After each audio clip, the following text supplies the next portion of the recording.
జై భీమ్ జై భీమ్ జై భీమ్ జై భీమ్.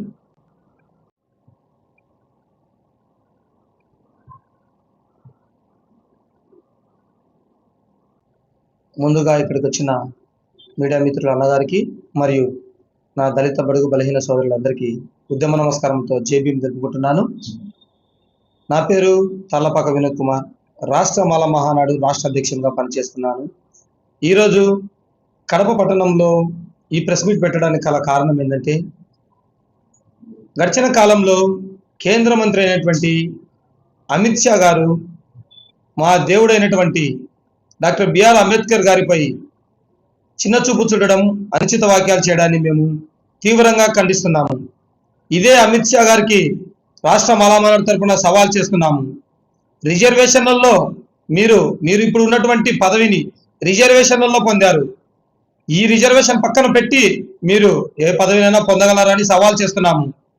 అమిత్ షా గారే కాదండి, ఎవరైనా సరే రాజకీయ నాయకులు అంబేద్కర్ సార్ గురించి మాట్లాడేటప్పుడు చాలా జాగ్రత్తగా మాట్లాడండి. ఎందుకంటే ఆయనలో ఉన్నటువంటి 1% నాలెడ్జ్ కూడా మీకు ఎవ్వరికి లేదు. మీరంతా షార్ట్ కట్ లో రాజకీయ నాయకులు అయ్యారు. ఖబర్దార్, రాజకీయ నాయకులకు హెచ్చరిస్తున్నాము. ఎవరి గురించి దేని గురించి మాట్లాడినా మా బ్రతుకుల మీద కొడుతున్నా మేము సైలెంట్గా ఉన్నాము. అంతేకాని భారత రాజ్యాంగం రచించిన డాక్టర్ బిఆర్ అంబేద్కర్ సార్ గురించి మాట్లాడితే సహించే ప్రసక్తి లేదని చెప్తున్నాము. వెంటనే అమిత్ షా గారు మీ నిర్ణయాన్ని వెనక్కి తీసుకొని మా దేశంలోని దళితులకు మీరు క్షమాపణ కోరాలని మేము కోరుతున్నాము. లేని పక్షాన మీరు మీ పదవి నుండి తొలగిపోవాలని మేము డిమాండ్ చేస్తున్నాము. గుర్తుపెట్టుకోండి, ఇప్పుడు మీ సమయం అండి. మీరు ఎలక్షన్లో గెలిచి ఉన్నారు, ఎలక్షన్స్ వస్తాయి. అప్పుడు కూడా బడుగు బలహీన వర్గాలు వారి శక్తిని, ఓటు హక్కు అనే శక్తిని ఉపయోగించి మిమ్మల్ని ఎక్కడి నుంచి ఎక్కడికి లాగాలనో మాకు బాగా తెలుసు. జాగ్రత్తగా గుర్తుపెట్టుకోండి. అమిత్ షా సార్ గారు, మీరు జాగ్రత్తగా మాట్లాడండి. అంబేద్కర్ సార్ గారి గురించి మాట్లాడేటప్పుడు మీ బ్రెయిన్ మీ ఆధీనంలో పెట్టుకొని మాట్లాడాలని, లేదంటే పెద్ద ఎత్తున ఉద్యమాలు, నిరసన కార్యక్రమాలు చేస్తామని రాష్ట్ర మాలామానాడు తరపున చెప్పి సెలవు తీసుకుంటున్నాను. జై భీమ్. ఇక్కడికి వచ్చిన ప్రతి ఒక్కరికి జై భీమ్ తెలియజేసుకుంటున్నాను.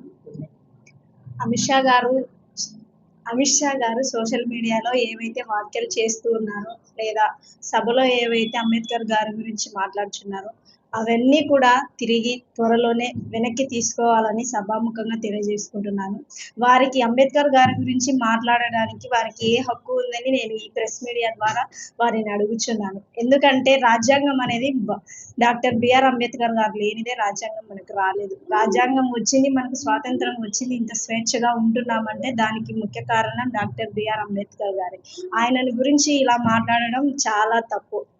ఆయన గురించి ఏమైనా మాట్లాడినచో మేము రాష్ట్ర మాల మహానాడు తరఫున భారీ ఎత్తున నిరసనలు, ర్యాలీలు చేసి వారి పదవిని వెంటనే తీసివేస్తామని కూడా నేను ప్రెస్ మీడియా ద్వారా తెలియజేసుకుంటున్నాను. అందరికీ జై భీమ్. జై భీమ్.